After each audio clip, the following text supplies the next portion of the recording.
Welcome to Robert Pears Photography. This is Robert Pears. In this lesson, I'm going to look at taking a picture and reducing the noise. So a picture that's taken at a higher ISO, and how do we reduce that noise, and then selectively darkening and brightening part of the image. So again, we are in Photoshop. This is CC 2014. If I go to Browse and Bridge, and I'm going to go, and I am going to open up a picture. Let's just take a picture that I want. I want to go, let's see, the picture I want.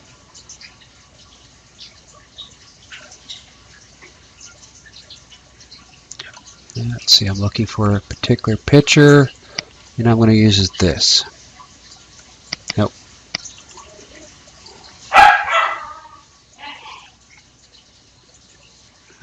Looking for,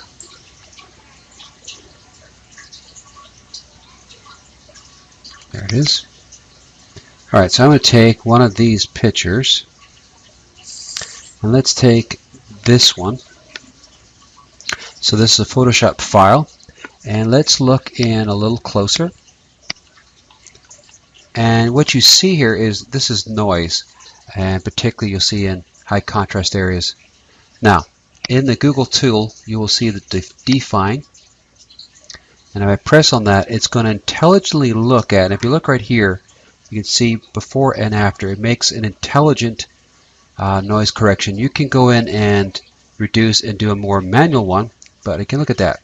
That's pretty nice. And if I just let it happen, it will go in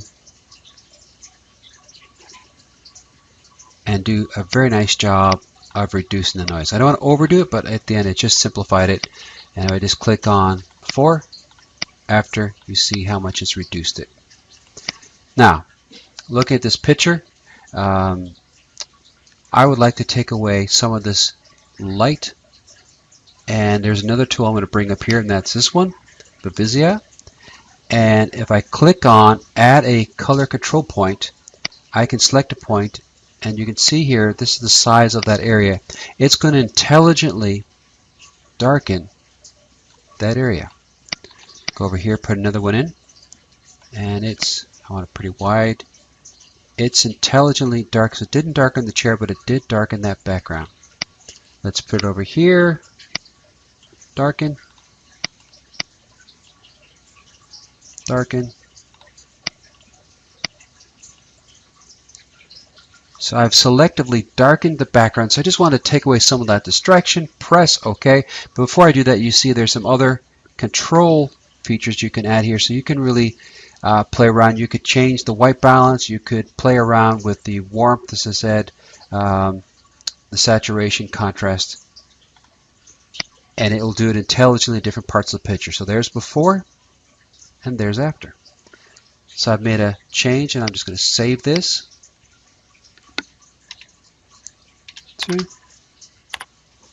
Now, one last thing that I'd like to show you as an added bonus is another tool called SilverFX Pro 4.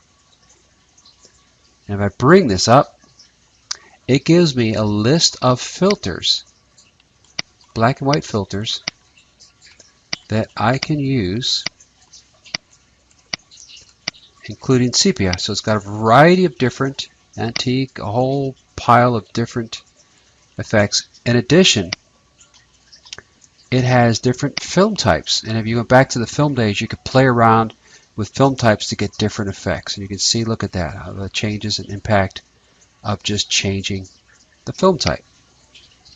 Let's go back to normal. You can also change the tone.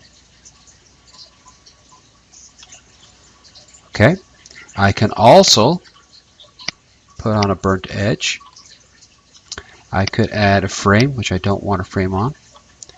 And I can also add a vignette. Now if I go back up the top, I can play around with the brightness, the structure. If you see the structure, it just brings out a little more detail, or the contrast. Let's just take that up a little. So now I have a black and white version, and I'm going to save this as R3. Now, what if I wanted to selectively add color? So this is the last thing I'll show in this lesson. I am going to use a mask. So this is Introduction to Mask. I'm on this layer. Okay, so I'm on the Layer tab. I've selected this layer, and I want to select, and hopefully it'll highlight, Add Layer Mask. And you see it brings up a white box. I want to make sure that I am on that white box. I will go over and select the brush. Now you can control the brush size and the brush type. So I've taken the default brush. I've set the hardness to 0. And I have it at 452. Again, I can vary the size depending on the image. The opacity is really the strength, and so let's just take it down a little bit. And you either have a black or a white brush. The black brush, as you can see, takes the color, and let's just take that up. Now you can see the difference of the strength of that brush. I go like that. So I could selectively highlight part of this image. But let's say go down here and, oops, I don't want to do that. I go over here, change the brush to white, and just take it off. So you can selectively highlight and remove or add color to a particular part of an image.